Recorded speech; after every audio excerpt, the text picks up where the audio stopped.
Hello! Mush here, back for another video blog, and the first thing I think I owe you is an apology, to be honest.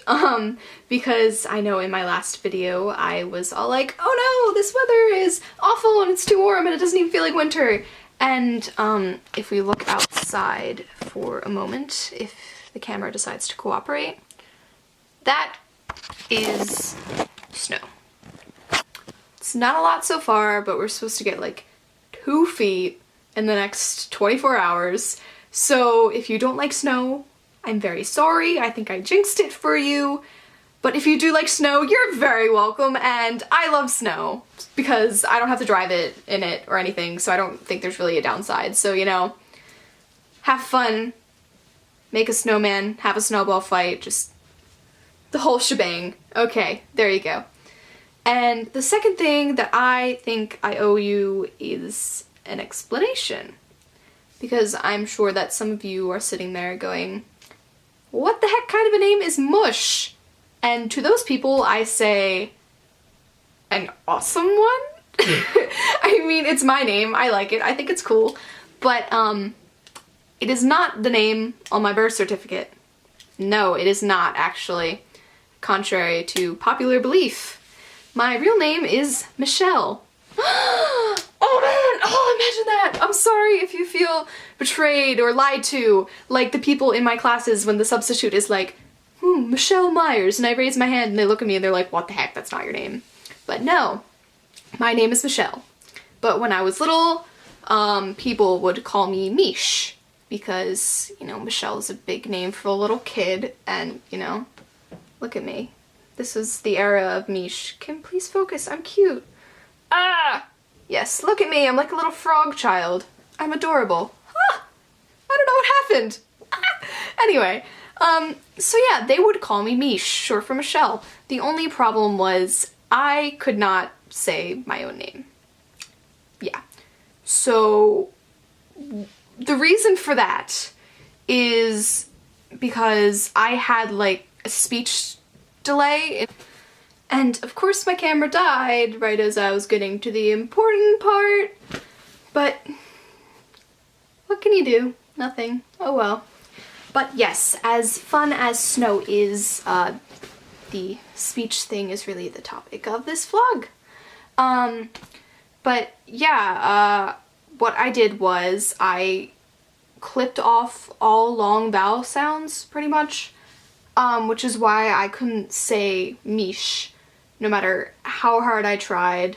It was shortened to like a short E sound, like mesh, like almost. But basically what came of that is that someone heard my attempt at saying Mush and heard mush, and paired with the fact that I mushed my words and sort of like just couldn't handle that whole situation, Mush was born, and that's what I became. And it stuck pretty well. I like it. I think it's kind of fun. And yeah, call me Mush, not Michelle, because if you do that, Blink will probably skin you or something, because Mush is my name and there is no other alternative.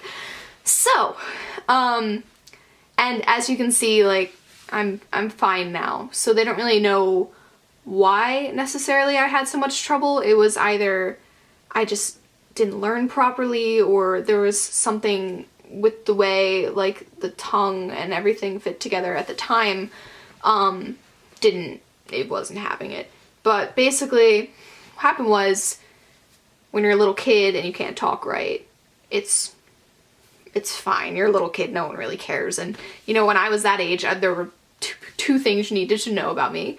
Was that I loved talking. I literally would not shut up, and I don't know how people didn't get sick of me talking all the time. And 2, as I said, I was really bad at it. And, that was fine. First grader, mushing all their words together, if you will, my name. It's cute, and no one's gonna make a big deal out of it, because what do you expect? But, what really was the trouble started happening after my grandma passed away, and she died when I was in 2nd grade. And from then on out, after I got home from school, I was sort of alone at the house because we couldn't afford a babysitter, like, no. And my mom wouldn't get home until late or she'd be sleeping. So I really didn't have anyone to talk to when I wasn't at school or at a friend's house or something. And I think this is my personal thought. I think the lack of talking there is really what led to my lack of talking in school. And, you know, it wasn't a sudden thing. I just didn't just stop talking one day. But over the next couple years, I started like staying within the circle of people that I knew how to understand me, and they knew how to like pick up my other physical cues and sort of get what I was trying to say, and not so much reaching out to new people. And you know, that's not to say like I was a really friendly kid. Like even if I wasn't gonna talk to you, like I would smile at you and I would play with you, and I would like kids just sort of get along that way, and it was fine. And gradually that's just how it was. I was a smiley kid who didn't talk for like a year, and no one really noticed. And I think it was because I went to a really big school and they didn't have that sort of, you know, one-on-one sort of interaction all the time where they could get all the kids the help that they might have needed.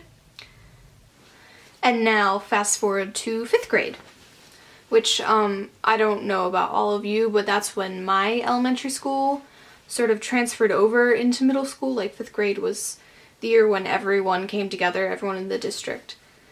And yeah, I didn't know any of them. They didn't know me.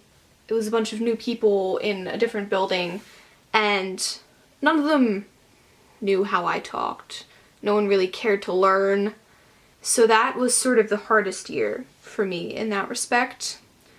But, you know, no one noticed, because, you know, normally when kids have that sort of problem, they sit there and they get frustrated or they lash out because people can't understand them. And, you know, I just wasn't like that, because my mindset was sort of, okay, well, you can't understand me when I do this, so I'm just gonna try this, and if it doesn't work, I'll just be like, yeah, because that's how I was. That's how I am, and, you know, oh well.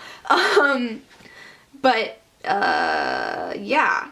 So looking back on it, it was very, very detrimental to my transition into middle school, but I didn't realize that at the time until my teacher, my 5th grade teacher, one of my teachers, like tried to talk to me after class one day because I was doing well, and she was just wondering why I never raised my hand or anything.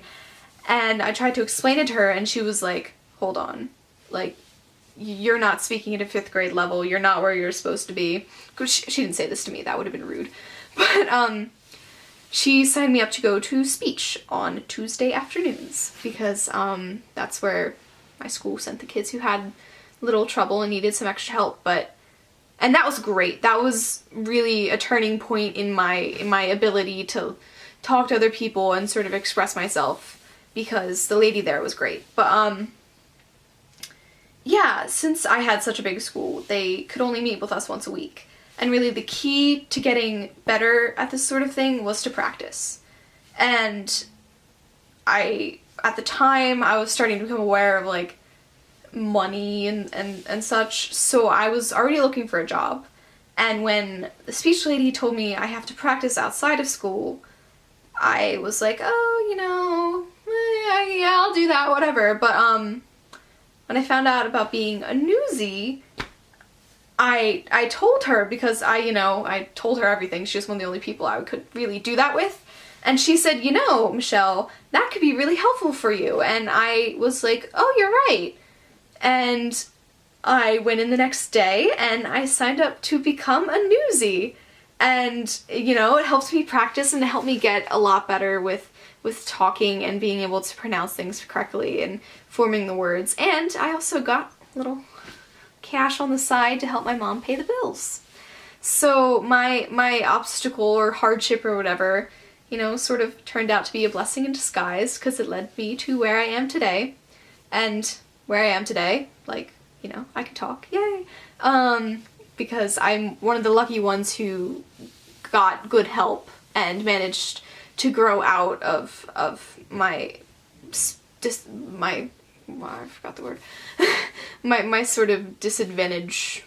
I grew out of my, I don't want to say it wasn't a disability. I caught up developmentally. That is the word. I caught up developmentally, and I'm really, really fortunate to be able to say that and say it properly like I can. And you know, sometimes apparently when I'm upset I sort of go back a little, but you know, just don't upset me, we'll all be fine. Yeah.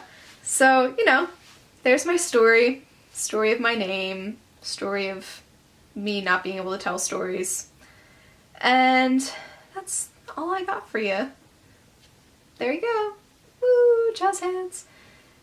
So yeah, thank you guys for watching. Please stay warm during this snowstorm. Make sure you have like eggs, bread. Those are the things people always want during snowstorms. I don't know.